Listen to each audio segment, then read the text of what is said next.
Hello செடி வெரியன். So welcome to part 3 of ZZ plant. So இந்த ZZ பிளான்ட் பற்றி நம்ம நிறையா விஷயம் பார்த்தோம். லைக் இதோட கேர் எப்படி, இது எந்த மாதிரி இடத்துல வச்சு வளர்க்கலாம், இது எந்த மாதிரி டெம்பரேச்சரில் வந்து ஈஸியாக சஸ்டெயின் ஆகும், அதே மாதிரி எப்படி வாட்டரிங் பண்ணலாம், இதோட பாட்டு சாண்டு, இது மாதிரி நிறையா விஷயங்கள் வந்து நான் பார்ட் 1 பார்ட் 2வில் வந்து கவர் பண்ணியிருந்தேன்.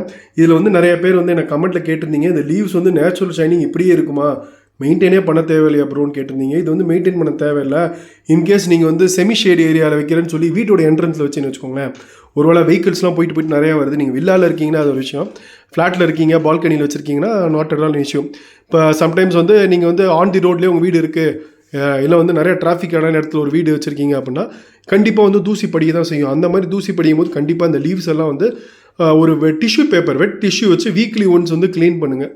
இது அழகுக்கு தானே இதை வைக்கிறோம் நம்ம முக்கியமாக. இல்லை தூசியானது போச்சுன்னா அப்புறம் இது டார்மெண்ட் ஆகிடும். இவனுக்கு வந்து குளோரோஃபில் வந்து ரொம்பவே தேவை. ஓகேங்களா, இவன் வந்து இன்னுமே வந்து ஸ்லோ க்ரோ. இவன் ஏற்கனவே ஸ்லோ தான், நான் முதலே சொன்ன மாதிரி இன்னும் ஸ்லோ ஆகிடுவான். இவன் ஸ்லோ ஆச்சுன்னா என்ன சொல்கிறதுங்க, உங்களுக்கு போர் அடிச்சு போயிடும். ஒரே செடி அப்படியே பார்த்துட்டே இருப்பீங்க ஒரு 4-5 மாதமாக. ரெண்டாவது இதோட ப்ரைஸிங் பார்த்தலாமா கைஸ். இதோட ப்ரைஸிங் பார்த்தீங்க அப்படின்னா நார்மல் நர்சரியில், ஒரு சின்ன நர்சரியில் பார்த்தீங்கன்னா ஒரு 80-90 rupees, ஒரு 100 rupees ஆவரேஜாக விற்பாங்கன்னு வச்சுக்கோங்க. அப்போ விற்கும் போது பார்த்தீங்கன்னா சிங்கிள் ஷூட் தான் வைப்பாங்க. அது இவ்வளோ பெருசாக இருக்காது, இந்த சைஸ் ஷூட் தான் வைப்பாங்க.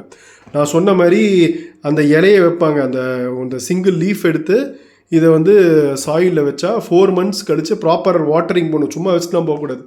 ப்ராப்பர் வாட்டரிங் பண்ணிங்க அப்படின்னா கீழே வந்து இந்த ரைசோம் சின்ன பொட்டேட்டோ மாதிரி வரும். அதை எடுத்துகிட்டு போய் நம்ம தனியாக பிளான்ட் பண்ணால் ஃபஸ்ட்டு ஒரு சிங்கிள் ஷூட் அடிக்கும். அது நடக்கிறதுக்கே ஒரு 6-7 months ஆயிரும்.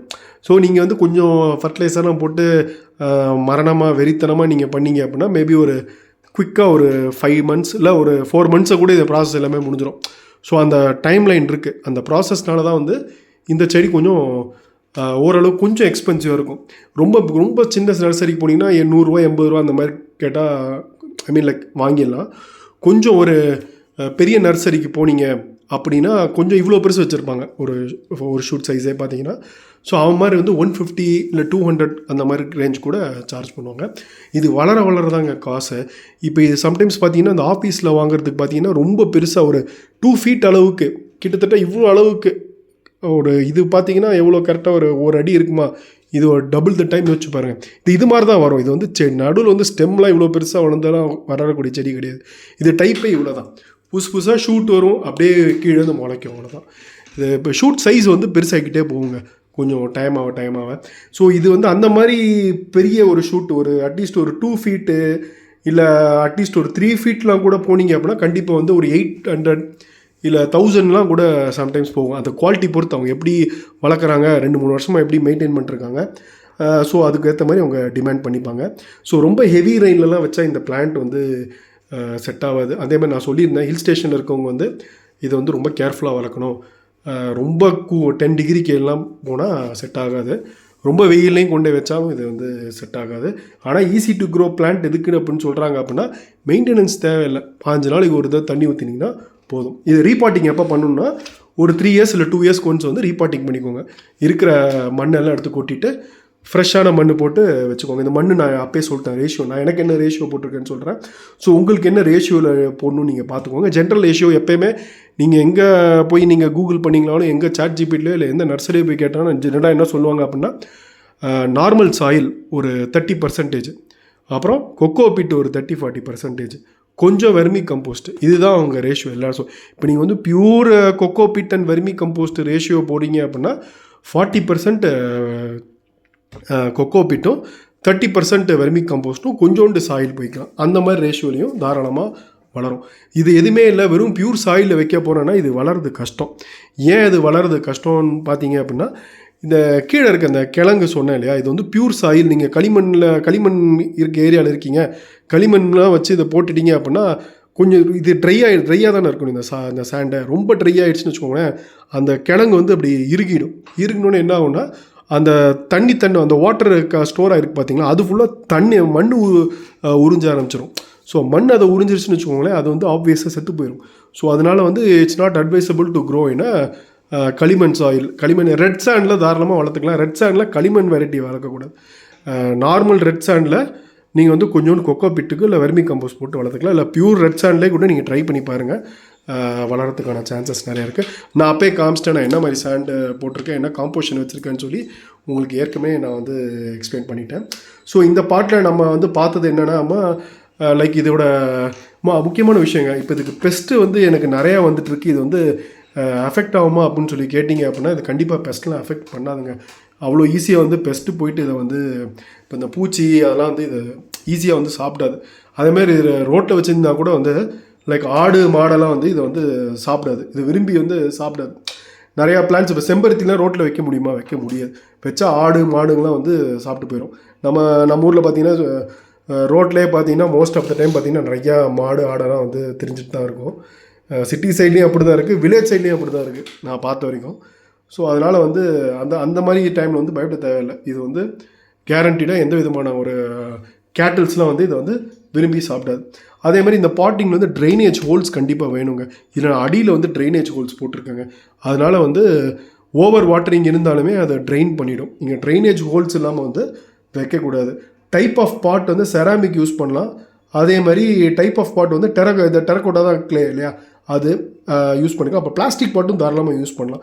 ஸோ இது வந்து பாட் ஸ்பெசிஃபிக்லாம் கிடையாது, என்ன வச்சாலுமே அது வந்து தாராளமாக வரும். என்ன ஒரே மைனஸ் பாயிண்ட்டுன்னு பார்த்தீங்க அப்படின்னா நீங்கள் வந்து மண்ணை செலக்ட் பண்ணிக்கோங்க. மண் தப்பாக இருந்தாலுமே வந்து இது வந்து வளராது. ஸோ இது மோஸ்ட்டாக பார்த்தீங்கன்னா இது வந்து வாஸ்து செடின்னு சொல்லி கூட இப்போ ரீசெண்ட் டேஸில் சொல்லிட்டு இருக்காங்க. அதாவது நார்த் ஈஸ்ட் சைடுன்னு நினைக்கிறேன், நார்த் ஈஸ்ட் சைடில் வைக்கணும், வாஸ்து வந்து நல்லா வரும் அவங்க அந்த மாதிரி சொல்லிட்டு இருக்காங்க. சயின்டிஃபிக் எவிடன்ஸ் கிடையாது, எதுவுமே இல்லை. பட் உங்களுக்கு இந்த வாஸ்து மேலே நம்பிக்கை இருந்தது அப்படின்னா தாராளமாக நீங்கள் வந்து இதை ட்ரை பண்ணலாம். ஸோ நம்ம வாட்டரிங்கும் பார்த்தாச்சு. அதே மாதிரி இன்னொரு முக்கியமான விஷயம் இந்த செடியை பற்றி சொல்ல விரும்புகிறாங்க. இப்போ இந்த பிளான்ட் வந்து பொசிஷனல் பிளான்ட்டுங்க. இது பொசிஷனல் பிளான்ட் எப்படின்னா பார்த்தீங்கன்னா இப்போ இந்த பிளான்ட் வந்து ஒரு இடத்துல ஒரு 2 to 3 years ஒரே இடத்த வந்து மெயின்டைன் பண்ணிங்கன்னு வச்சுக்கோங்க. இப்போ இந்த பிளான்ட் வந்து இன்னொரு இடத்துக்கு போய் மாற்றுறீங்க அப்படின்னா அது வந்து செட் ஆகிறதுக்கு கொஞ்ச நாள் ஆகும். இப்போ எடுத்தோடனே வந்து சம்டைம்ஸ் வந்து இந்த லீவ்ஸ் எல்லாமே பார்த்தீங்கன்னா வந்து லைட்டாக ப்ரௌனிஷாக மாறிடும். நான் சொல்கிறது எப்படின்னா ஒரு 1 or 2 years ஒரே இடத்துல மெயின்டைன் பண்ணிட்டு இப்போ இண்டோர்லேயே மெயின்டைன் பண்ணிட்டு சடனாக கொண்டே சன்னில் போய் வைக்கிறீங்க, அதாவது செமி ஷேடில் மாற்றுறீங்கன்னு வச்சுக்கோங்க ஃபார் எக்ஸாம்பிள். செமி ஷேடில் வச்சோடனே எடுத்தோடனே செட் ஆகாதுங்க. செட் ஆகாதுன்னா ஒரு ப்ரௌன் கலரில் மாறும், இல்லை வந்து செடியை வந்து கொஞ்ச நாளைக்கு வந்து ஒரு மாதிரி செத்து போகிற மாதிரி இருக்கும், பட் திரும்பி ரெக்கவர் ஆகிடும். பட் அது ஒரு விஷயம் நீங்கள் பார்க்கணும். இப்போ செமி ஷேட்லேயே ஒரு 2 வருஷம் வச்சுட்டீங்க அப்படின்னா அதை தூக்கி திடீர்னு இண்டோரில் வைக்கிறீங்க அப்படின்னா ஒன்றே செட் ஆகாது. அது வாடி போன மாதிரி உங்களுக்கு ஒரு ஃபீல் கிடைக்கும். அதுமாதிரி தண்ணி ஊற்றுறது எந்த தண்ணி வேணாலும் ஊற்றிக்கலாங்க. நீங்கள் டேப் வாட்டர் இல்லை ஆரோ வாட்டரோ என்ன வாட்டர் கிடச்சோ, இப்போ ரெயின் ஹார்வெஸ்ட்மெண்ட் சிஸ்டம் நீங்கள் பண்ணுறீங்க அப்படின்னா தாராளமாக ரெயின் வாட்டர் ஊற்றுங்க, ரொம்பவே நல்லது, ரொம்ப பிடிக்கும் இதுக்கு. அதே மாதிரி இப்போ இன்கேஸ் ஏதாவது பக்ஸ் வந்துருச்சு, மீலி பக்ஸ் எப்பயாவது ஏதாவது ஒரு பக்ஸ் வந்துருச்சு அப்படின்னா நீங்கள் வந்து இது யூஸ் பண்ணிக்கோங்க.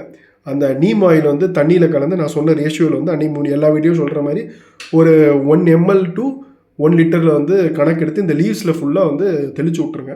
தெளிச்சு விட்டால் அந்த மீலி பக்ஸ் வந்து கண்டிப்பாக வந்து போயிடும்.